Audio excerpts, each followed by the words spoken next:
Silakan, Rina. Berapa banyak persen Rina rasa Rina akan jatuh cinta dengan Kanda in real life? Okey. Persen untuk Rina jatuh cinta dekat Kanda adalah sebanyak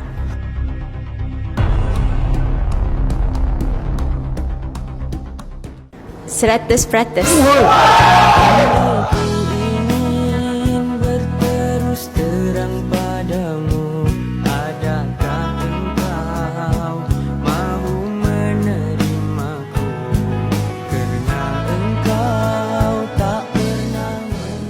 Kenapa Rina 100%?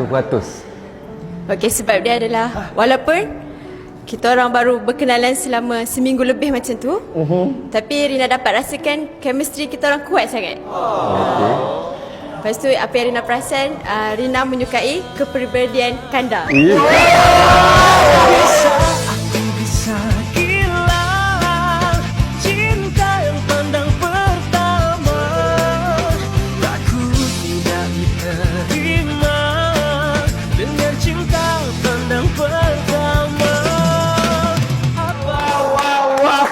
Mantap playboy. Mantap playboy.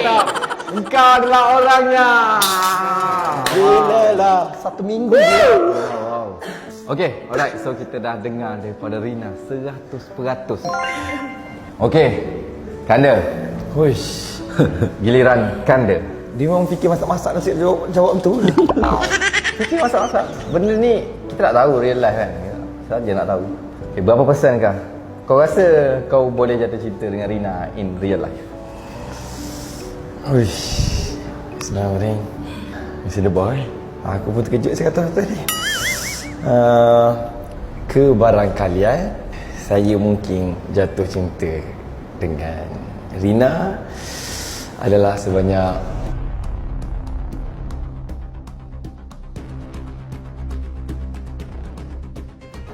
90%. Bergetar hatiku bila bertemu si gadis ayu, cantiknya parasmu, ayu wajahmu, manis senyummu, lirik matamu.